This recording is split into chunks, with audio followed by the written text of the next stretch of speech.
male, bringing up nesting material to his mate, Isabella, up there. So you guys might get a little bit of airtime as he tries to fly over your heads. But to speak of them really quick, Isabella and Ferdinand are Victoria Crown pigeons.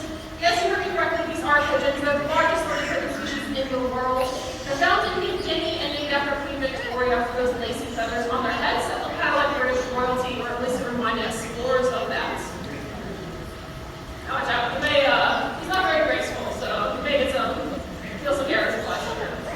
But Victoria Crown pigeons, they both have pretty red eyes in the form of streaky bugs, and some tasty fruits. So we're going to see who all wants to come over and visit for a treat. This is all voluntary for them. Alright, the birds with the reddish chest, the ears in the back, and the short tails, those are superb starlings.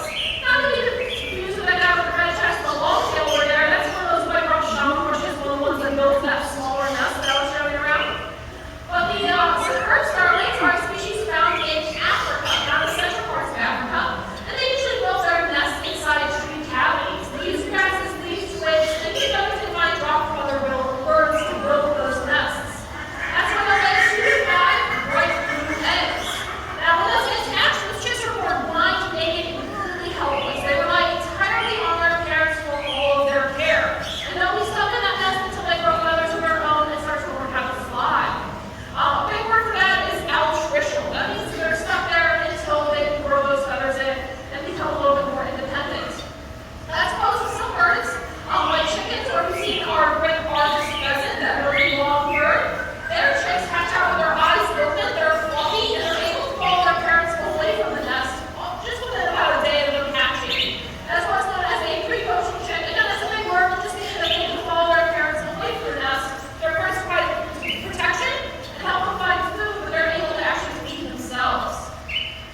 Now, these birds with the longer tails and beaks, these are some of my favorites in here. These are our southern bald ibises. We have Dwayne and Jada joining us today. Southern bald ibises are a species found in the southern parts of Africa. Now, these guys spend most of their time on the ground sticking those ridiculous beaks into mud and soil. They can actually feel things down to the very tip of their beak, and it'll sensitive hits down there. And that helps them find little bugs and worms hidden underground. So they spend a lot of time on the other nest that I showed you. These birds are actually really strong family birds. They will build a nest and raise their group of young,